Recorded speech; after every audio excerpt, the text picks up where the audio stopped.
Welcome in to the Locked On Pacers podcast. My name is Adam Friedman, and joining me on the other line, they used to call him Super Duper Tone, and now call him Tony East or T East NBA, is Tony East. How you doing, Tony?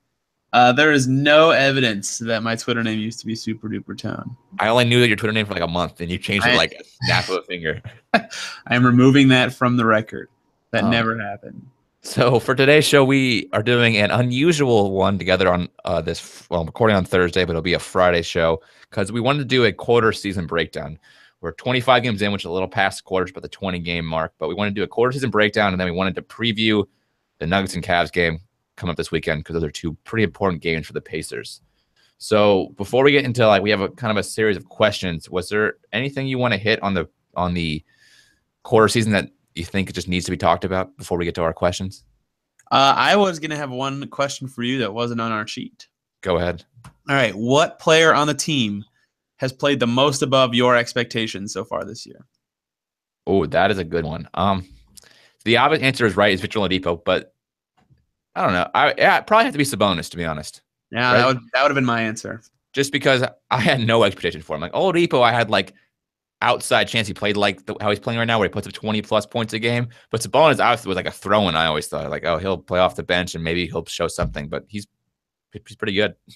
The only guys I had in consideration were Depot, and I didn't pick him because, like you said, we had the talks of maybe he'll be a 20-point scorer, and he has exceeded that, but not by so much that it's like, okay, he's exceeded the most. And then my guy that wasn't Sabonis in there was Darren Collison. You know, he's been passing a lot better than he has been in any other season, and his shot's still falling at the rates it usually does, and he looks like a leader. But hilariously, the Bulls game dissuaded me to also would have said Sabonis to that question. So good answer.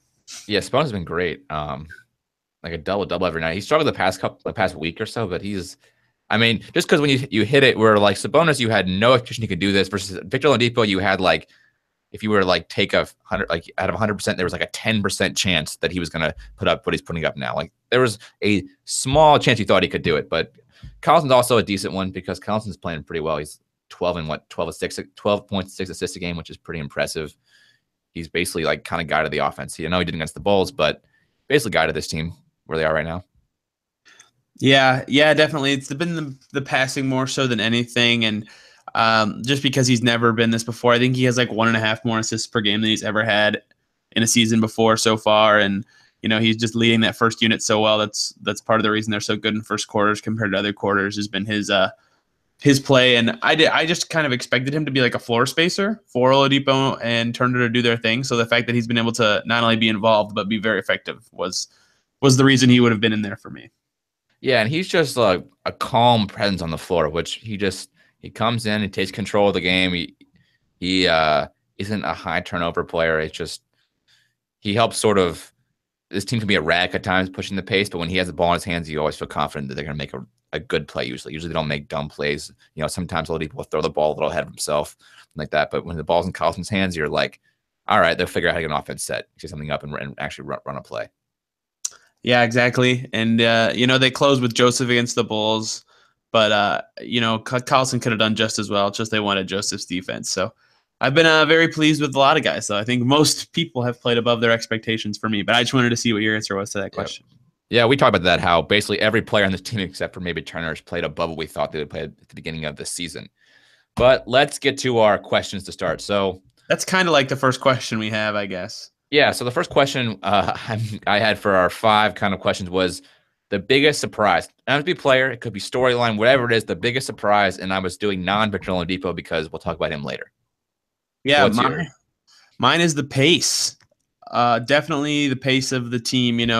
You wrote about it this week, so it's easy to talk about. But last year they were 18th in pace. They would never shoot off of first actions. They didn't rebound enough to really push in transition. So the fact that this year they have been able to, get their actions, getting guys open shows that Turner's come a long way as a screener, and so has Sabonis in those games he started, and B, they've got guys who are quick enough to get to the rim on the catch on the first action, and they can rebound and push in transition to well, I guess they've been bad at rebounding, but when they do get rebounds, they really push in transition. That's been the biggest surprising thing to me is the stylistic change of the roster.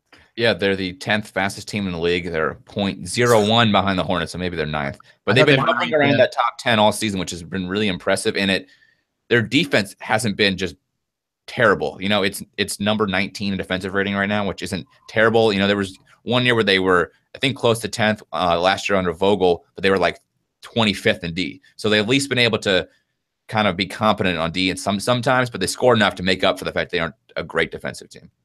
Exactly. I guess the other thing that I would have chosen was 3-point shooting. Even though they were so good at it last year, I did not expect them to be on nearly 40% shooting team this year. But the fact that they have shown before that they are good at nailing the open shot means I was not going to pick that. I was going to go with the pace because that has been far and away the most surprising thing to me is how much they've been running. Yeah, yours kind of leads into mine, and mine has just been the chemistry. How there has been no chemistry issues with this team basically through the first 25 games, which is just, I'm just surprised. First of all, after watching last season where there were chemistry issues throughout the entire season, the Pacers brought in a new point guard and brought in Thad Young, but they bring in like 3 new starters, 5 new players in the rotation if you count Stevenson, who played only 6 games last year, and somehow this team is playing with a rhythm that just like seems like they played together forever. Like when they're running their fast breaks, when they're pushing the ball, they know to find Bogdanovich out there. I mean, it's been awesome to see this team. Like they're, Oladipo closes games, but it's everybody shoots. Whoever's hot keeps shooting kind of thing. And it's kind of awesome to watch. Yeah, definitely. And the fact they've been hitting pull-up threes, like in general, the chemistry has been so good with literally every lineup, and the fact that in their 8-man rotation, that it's really hard to find a combination of guys that doesn't work together is awesome. Yeah, I mean, a perfect example of just the chemistry and their pull-up shooting is the fact that Stevenson had that one really good Raptors game where they just decided, you're hot, you just keep shooting, and nobody seemed to care. Or yesterday's game, 2 days ago's game against the Bulls, where Collison didn't play the fourth quarter, and there's a picture of Collison where he's like laughing. He's happy. Like, these guys don't care if they play the entire game. They don't care about their minutes that much. They just want to win, and it's really fun to watch because last year's team just didn't have this, and it looked like last year was like pulling teeth out for these guys to play together. And this year, it's like they all want to be there. They all want to win as many as possible. They all really care, and they're all, it's like they ride the hot hand. Like Bogdanovich will get hot in a game, and they'll just keep feeding the ball and keep telling him to shoot, and it's really cool to watch. Yeah, for sure. I like the chemistry answer. I kind of wish I thought of it, but I'll stick with my guns. Yeah. All right. So the next question for the quarter review is, what's one prediction you got right before the season? I feel like we need to do both sides of this answer, right? Something we got right, fine. We got wrong. That's fine. We can do that. Give me your right first. You know what I'm gonna say, don't you? I do know what you're gonna say, but I want you to say it for everybody else. That Bojan's gonna be awesome and he's gonna be huge for the team. I know that like everyone who with a computer knew that his 3-point shooting and spacing was gonna be so helpful, but he's been okay on defense. Not okay. He's been better than he was ever before on defense. And his off the dribble game, getting to the rim, has been awesome. And he's even been able to play back up 4, set some screens. He's been so huge for the offense. That's why his offensive rating is 119. He has been awesome. And I am so glad that he's been good because that's one of the things I predicted. Yes, Sabonis has been probably maybe my favorite player to watch right now. I mean, he's just been so surprising on this Pacer team because he's been so good at getting to the rim and scoring in the lane. He hit one of the shots against the Bulls where he banked it off the rim, and it was a really difficult shot that he seems to hit all the time. He's by far definitely like when he's hot, it's fun to watch because you just know he'll make like every 3 when he's feeling it. And I really like him this year. I was surprised that he was able to do this. I thought at the beginning of the year that so be my wrong that I thought Robinson would take him over in the starting lineup, but I think no matter when Robinson returns, Bogdanovich has clearly distinguished himself as a starting small forward. Oh, for sure. Undoubtedly. Indubitably. So then I can tell you my prediction I got right. So you're going to think maybe I didn't get it right, but I'm going to say I said Lance Stevenson might have a good season, and he's actually having a good season at this point, in my opinion. Okay. So I'm going to he's having a good season compared to what I expected of him. I'll give you that. So in his last 14 games, Stevenson is averaging 10 points a game, 6 rebounds a game, 3 assists a game on like 43% 3-point shooting. Yes, his first 10 games were kind of garbage. I'm not going to defend that, but he's turned the corner here. Ever since that New Orleans game where he had that awesome first half, he has just turned the corner and he hasn't regressed yet. At times he looks uninsured on D and makes mistakes. Like I can pick out multiple games where he screws up on D because he doesn't follow his defender. But overall, he's kind of come to, at times he plays like the 2013 Lance, and recently he hasn't fallen into like 2015 Lance with the Hornets. So he's been, I think I got that right. He had a pretty good year so far. Yeah, you could kind of count that as my wrong if you want. I thought Lance would be awful, and at first I was doing well, but now I'm not doing as well. You probably got more things wrong, so. Sabonis is something I got horribly wrong. But with Lance, the thing is that you can point to like 2 or 3 games he's won the game for them. The Detroit game he won basically for them, and that Toronto game he won for them. So that's like, no matter what happens for the season, getting 2 positive like fourth quarter wins out of a bench player is pretty impressive. So that's why I think I was right about him before the season. I was wrong for 10 games, but now he's turned the corner. I was wrong about everything with Sabonis. I thought he would be playing the backup 4 alongside Al Jefferson on the bench, and I thought he was going to be like stretching the floor and hopefully getting a little better from deep, and maybe passing into the post and playing some good D in space. And he has literally played the opposite role of that and done a damn good job of it. So I will concede that Sabonis is both awesome and playing the perfect role for this kind of player he is. Yeah, that was a Caitlin thing when she Caitlin nailed that one. Yeah, she nailed that one at the end of the year. But I mean, I think with Sabonis, give you some credit, is that like you could not predict that he would end up starting 7 games at center because Turner got hurt and played just the way he did. I mean, like he just hadn't played that way ever. I mean, he had like a somewhat nice little run with the Thunder last year for like 30 games or so, but those first 8 games, whatever, he was just playing out of his mind. It seemed like he was. I don't think you could have predicted that. I think nobody predicted that, and that's what's been awesome about him this year. Remember when he was like 26 of 26 in their 3 wins to start the year? Yeah, remember they couldn't win a game without him shooting perfect from the field. Good times. What a season it's been. Yeah. So I said mine, Bogdanovich. I was wrong on Bogdanovich. I'm trying to think what else I was probably wrong on. I'm probably gonna be wrong on Thad Young getting traded. I don't think Thad Young's gonna get traded at the trade deadline now. I don't either. He is the rock of this team. He's the team captain. He's the guy that just seems like he's like probably the most veteran presence in the locker room besides outside of Collison and some of the Wilkins down the bench. But like of a rotation guy, he's one of those leaders of the team. And I think if this team wants to make the playoffs, they cannot trade him. So I think will be on this roster, and he's been pretty good this year. I mean, he's struggled sometimes and get frustrated with him sometimes when like in the Bulls game he took a couple really awful shots that I just was like, somebody besides Thad shoot, because he wasn't making anything. But when he's on and he kind of gets in the lane with the right positioning, he got a really nice little floater within like 8 feet of the hoop sometimes, and he can go both hands. So I liked him this year. Me too. And I'm glad I predicted that. So that was a good one for me. I'm glad our things were opposites there, kind of. I think we both were wrong on how many shots Miles Turner would get, but I'm glad neither of us chose that. Yeah, and we were probably both wrong on Nate McMillan too. Yes, I was very wrong on Nate McMillan. That goes in hand with my pace thing from earlier. Yes, it does. I agree with that. All right, so then let's move on to our third question. So we've been gushing about the Pacers now, so let's now a little snap back to reality. What's one thing you've noticed this year that they need to improve on? I kind of teased it already, but rebounding. Oh my goodness. Especially in that Bulls game, like Lance was getting rocked on the glass by Bobby Portis. Robin Lopez had 3 easy offensive rebounds. They didn't box out anyone on a lot of these long misses. They're 15th in rebounding, but the fact that they play 2 bigs almost all the time, very rarely do they do 1 big, shows how bad that is. And I want to see better from them on the glass. And then another thing I want to see from them is keep taking the turnovers down a little bit. Per game, they're averaging 14 turnovers, which is about league average. But, given that they do have some caretaker veterans, I would like to see that number drop a little bit. All right. The rebounding battle, you probably don't have the stats in front of you, but I'm pretty sure every game they've won their rebounding battle. And I'm pretty sure every game they've lost their rebounding battle. There was one, I think it was the Raptors. The home win against the Raptors was the only game that they lost the rebounding battle and won the game, and they lost the rebounding battle by 1 rebound. And they only won it because Lance Stevenson got hot for yeah.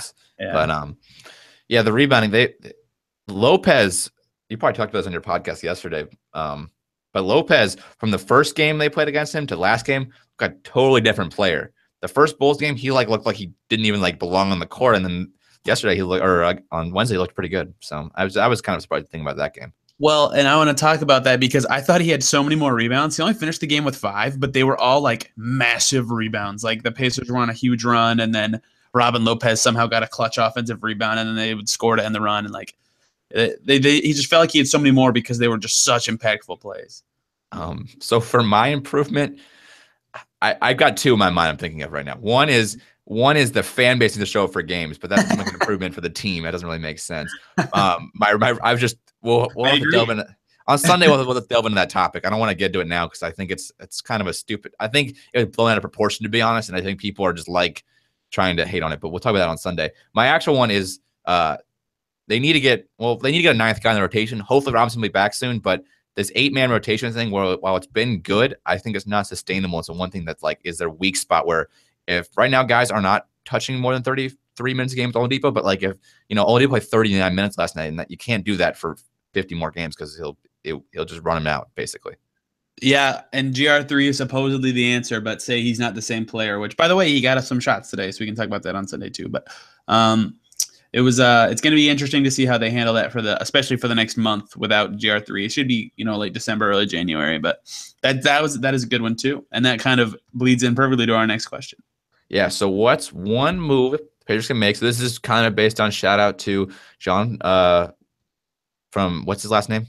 Filet from Nouveau. Is that his last name? I thought it was like LaFoy or Lafoye or something like that. Yeah, it's Lafoye, but he goes by John Filet on Twitter. He wrote a great article for Nouveau about kind of the two moves Pacers could make with Justice Winslow and Brandon Ingram to improve their roster. I don't know if I agreed with them, but it was a really good article. I enjoyed reading it. So what's one move you think they can make to improve this roster?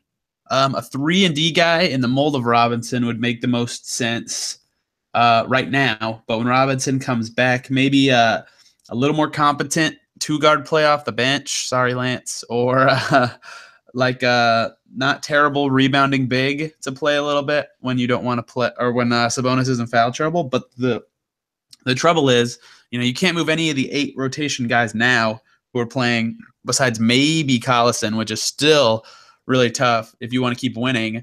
And they can't trade their 2nd-round pick unless they put weird protections on it because of that Thad Young trade. And I don't advise trading their 1st-round pick when they're not they're not even guaranteed to win a round in the playoffs. So it's really hard to formulate a trade for them that isn't just they weirdly protect a 2nd-round pick and get like a crappy expiring guy.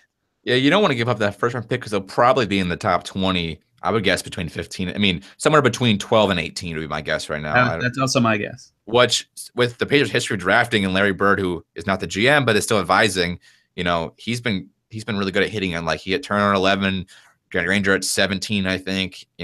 They have his history of Paul George at 10 of hitting guys late in the mid 1st-round pick. So I don't think you want to give up that 1st-round pick. My one roster move is once Robinson comes back, I think they need to send TJ Leaf down to the D League because I think he needs to get some improvement playing some more minutes because I think he's proven he's a decent offensive player. Like he can play offense in the NBA, but he needs to get strong and work on his D. And the best place to do it is the D League. He might not get, he might not be playing against the top level like he would be in the NBA, but if he can get like 30 minutes a night just telling him to play hard D, that'll help improve his game, which will help Pacers long term at least because he's probably going to be their backup power forward next year, 2 years, depending on when Thad finally leaves because he's an option for next year. So got to be kind of looking towards that kind of move eventually. Yeah, that's a pretty good one. I had not considered simple roster moves that don't involve trades. I was only thinking that. But they also have an open roster spot, remember? So they could still perfect timing because there were 2 moves in the NBA that they could use that roster spot to claim like Derek Jones Jr. or they could claim Sean Kilpatrick, who the Nets just waived, who both of those guys are young wings with some potential who could end up being good, but I doubt it. So we'll have to see, though. Those guys could fit in nicely. Yeah, and the thing with trades is they don't really have the ability to make a trade that doesn't get rid of some other player they have currently unless they want to get rid of their 1st-round pick. But you would only do that if you think you have a guy long-term or going for a certain playoff run. So I just don't see them making like an actual like huge addition move. It would have to be Corey Joseph or Darren Collison sent out, right? Because everyone else is either too important for the future or too important to winning this year. And like those 2 guys could in theory replace each other's minutes, but I don't know. I can't even think of anything. Yeah, but then you have to get another guard in return. So I know. No, you don't have because the open roster spot you don't like have to like. No, but I mean just to play the actual minutes, you need another guard. Sign Darren Williams or something.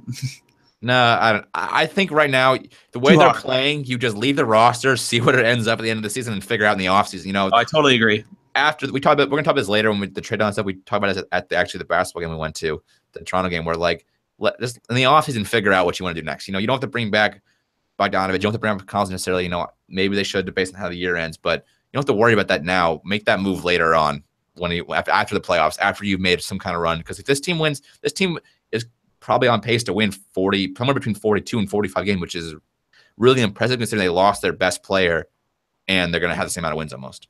Yeah, that is impressive. I think if they get offered a first-round pick for any of the Bogdanovich, Collison, Young, Joseph Quadrio, that's not a word. One of those 4 guys, I think they should take it, unless they're like for sure going to be a top 4 seed, and I don't foresee that happening. Yeah, only thing is, I think if it's not a high enough first-round pick, it's not worth it. Like, if let's say the Rockets come in and want to take somebody like Bogdanovich would fit well with the Rockets probably, but like they're gonna pick 30. Like that's not really worth it because the 30th pick never really. I mean, I know Kuzma's having a good year for the Lakers, but like how often as a late 25, 30 pick turn into anything? Like I think it has to be a top 20 pick really, like that 20 kind of range to even consider trading away one of those guys.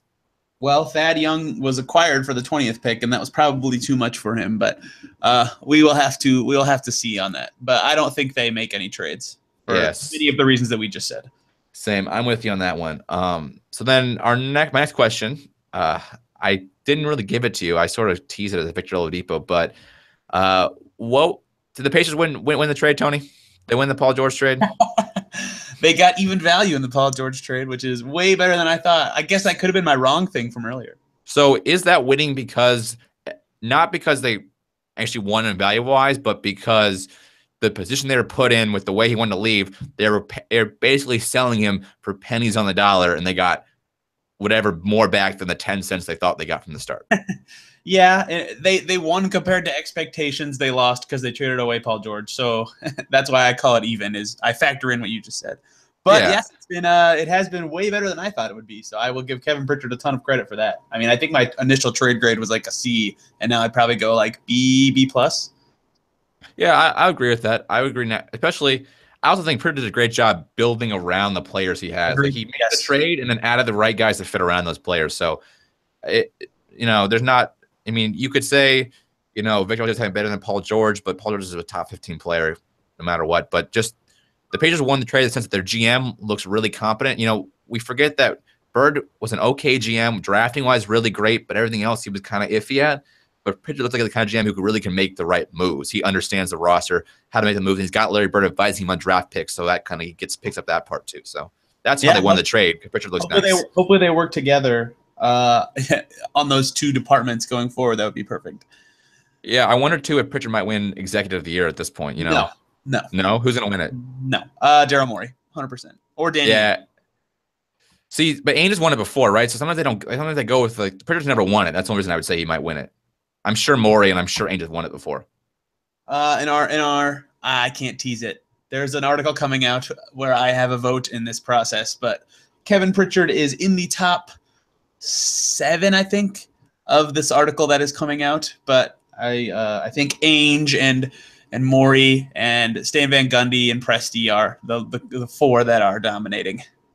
Yeah, but Presti, I don't know. We'll see how that team is. Well, even if you say they tie the Paul George trade, they clearly won the Melo trade. They got Patrick Patterson and Raymond Felton for nothing. Like, they did pretty well. I don't know. But like, if they only win 40 games, both guys leave the end of the season, it doesn't really matter. No, they're not going to win 40 games. Well, they win 45. Let's put it that way. I think that's what that's yeah. We'll see.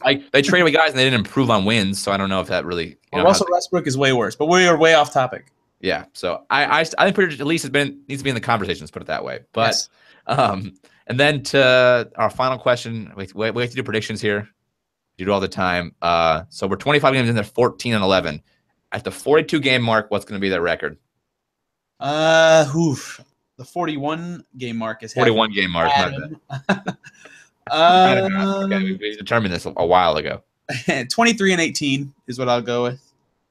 All right, that's a good number. I had 24 and however I had 24 wins. 24-25 wins, whatever that is in losses. And so that's 16 or 17 losses, right? Yeah. Yeah, I think that's solid. And they have a tougher second half schedule than first half with their road trips. So hopefully they can have a nice 3 or 4 game buffer. Yeah, and if they're at 24 wins, it means they only have to go the reverse of that, like 17 and 24 second half to actually be a 500 team, which would be a huge success. That would be great. Yes, a 500 would be far above my expectations, so that would be awesome. Yeah, we should have put some money down on the over. We blew that one. 28.5. They're definitely getting more than 20.5 wins, whatever it was, right? I thought it was 30.5, but no, it was 30.5. It was 30.5. But we still should have gone with the over. But we are going long, and we have 2 game previews today. Yeah, so we're gonna do next thing we're gonna do, because we didn't do it on Monday, is we're gonna preview the Cavs and Nuggets game.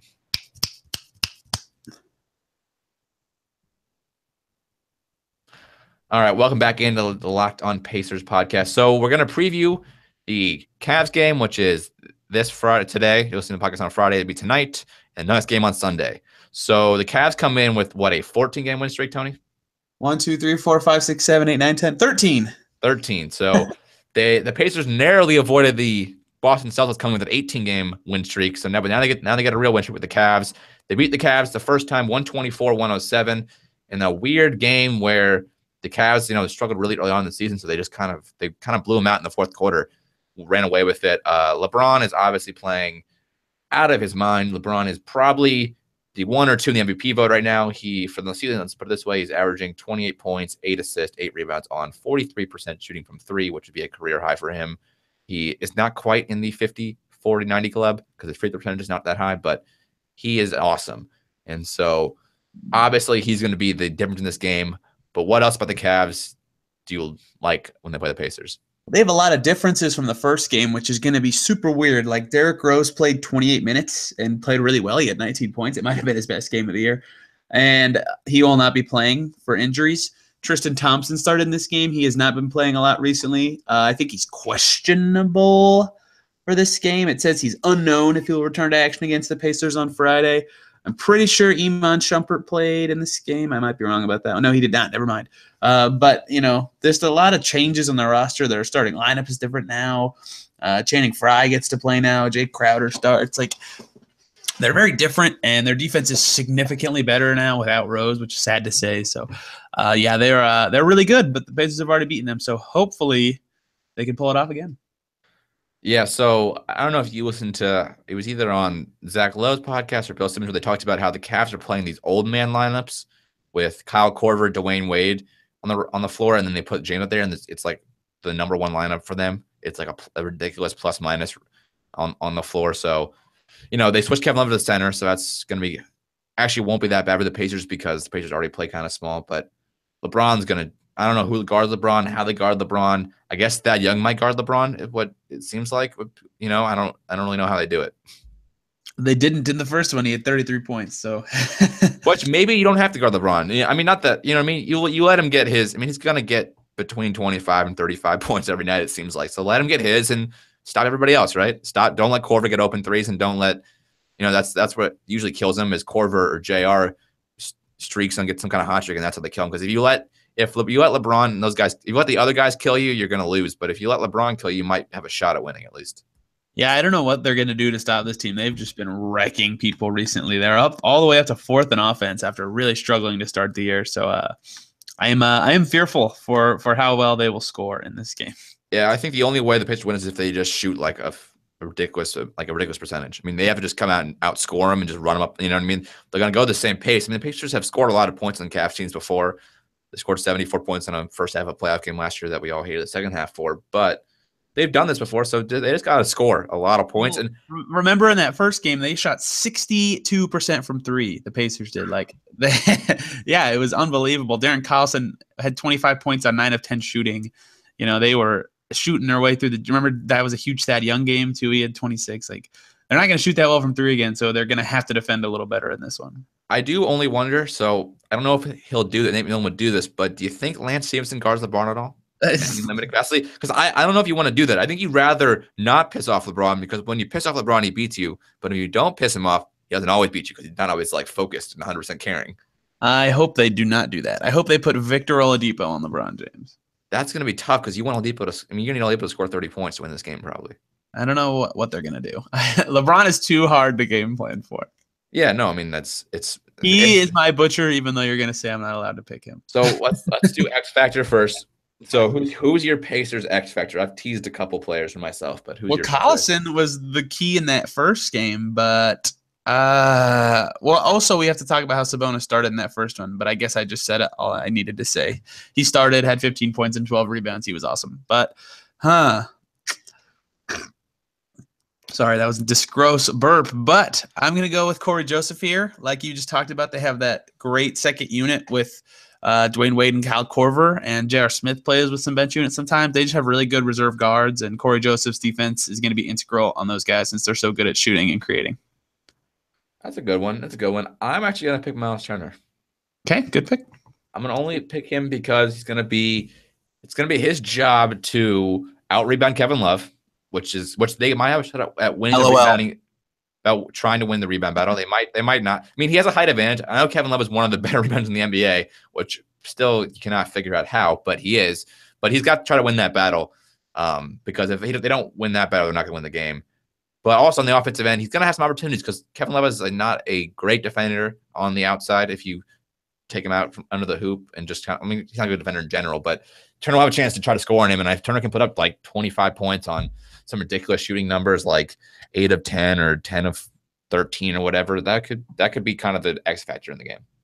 Yeah, definitely. I think him and Kevin Love are pretty similar players with their stretchability, but they can't really guard in the perimeter. So we'll see. I think they'll be pretty fairly matched against each other. Yeah, I would agree. I think Kevin Love in his prime is better than Miles Turner, but Kevin Love is not quite in his prime anymore. So who's then non-LeBron Butcher? Man. J.R. Smith usually has good games against them, and you called that the first time. I'll just go with Love because I think he's going to get a stupid amount of rebounds, and it's going to deflate this team so much.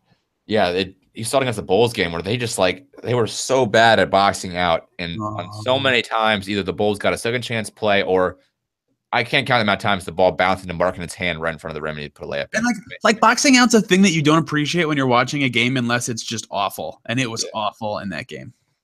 I honestly think they were overlooking the Bulls. I think they were ready for the Cavs and they overlooked the Bulls, and somehow Victor Oladipo was just like, you know what, guys, let's win this game, and he won it for them. But my butcher is going to be Kyle Korver. He is deadly. I mean, if you let him make 1 3 and then he'll hit 5 more, and it's just by all of a sudden, like I watched them play the Knicks a couple weeks ago, and the Knicks were up like 20. The same way Pacers were up on the Knicks by 20. And all of a sudden, Kyle Korver hit 1 3, and then he hit like 5 in a row. And all of a sudden, the game, a 20-point Knicks lead, the Cavs up 5. Like Kevin Love is not Kevin Love. Kyle Korver is one of those players when you watch him, it's like you don't appreciate just how hot he gets. Like he is the definition of just a guy that's on a heat check, and we'll keep making him better than J.R. Smith, in my opinion. Oh, definitely. Well, he's just more consistently better than JR, but his checks are scarier. Yes. Yeah. But you want to go first on score, or you want me to go first?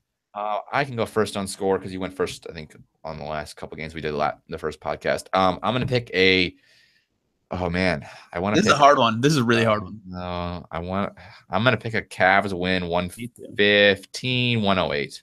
So I actually have a comparison for this game because last year I went to the Cavs game. It was the only Pacers game I've ever attended that the Pacers lost. And they were winning by 15 in the third quarter, and then LeBron smoked them in the fourth. It was a regular season game, and they lost. And I think that's kind of what's going to happen again. And I'm going to go with a 108. No, they're pretty good offense. 112-102 Cavaliers win.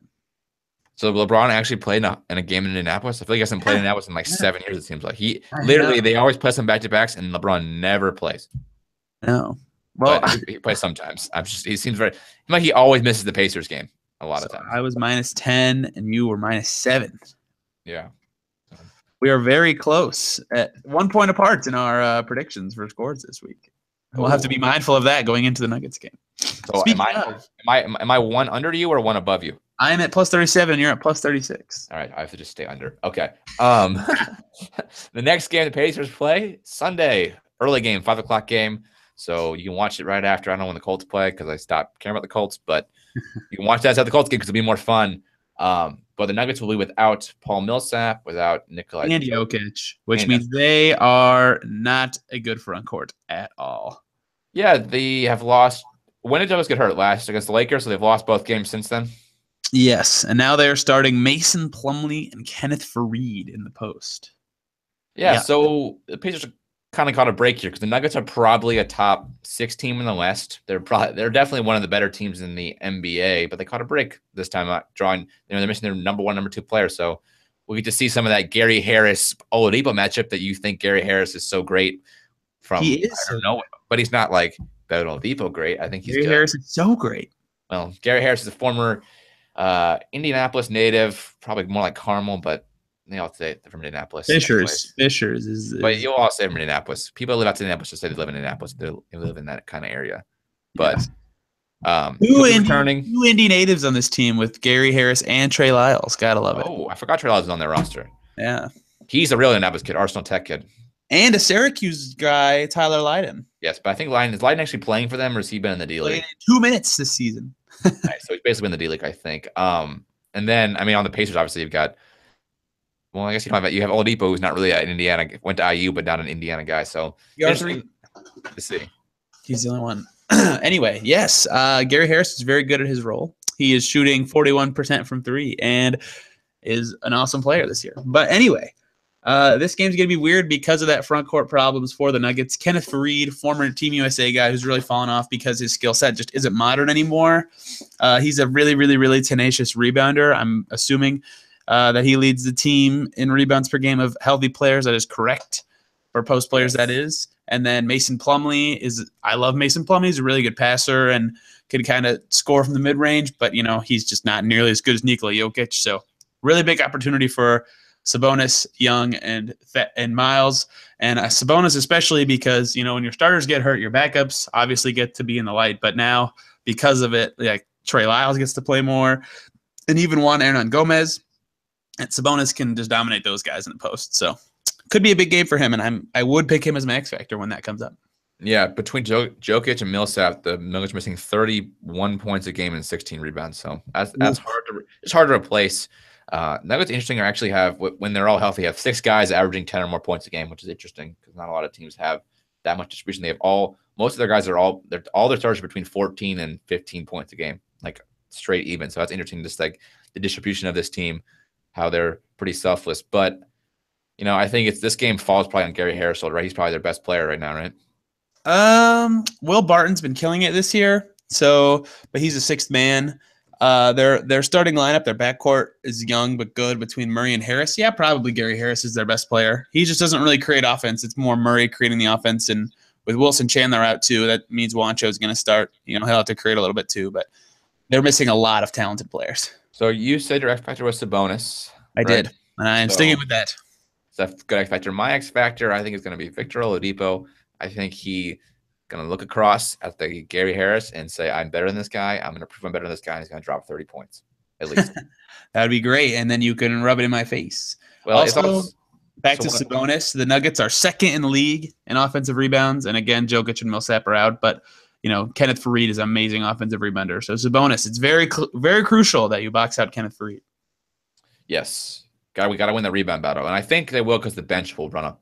This is a game where the bench could run up the score for them. Instead of the starters taking it like a full runaway, maybe they get a lead and the bench kind of piles on. Yes, that would be great.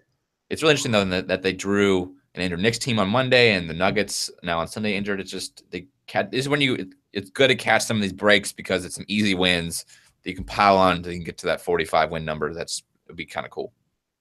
Yeah, this is one that they could definitely use. They have to take advantage of these injured teams. But who is your butcher on this crippled Nuggets team?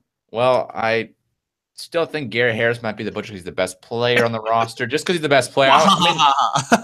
Boy, the best player left. I mean, come on. The best players are hurt. But, Butcher might mean 18 points. This team is the most evenly distributed offensive team. I mean, 18 points might be the butcher. Yeah, I'm picking Will Barton. Will Barton is nasty off the bench. 16 points. He's shooting 42% from 3.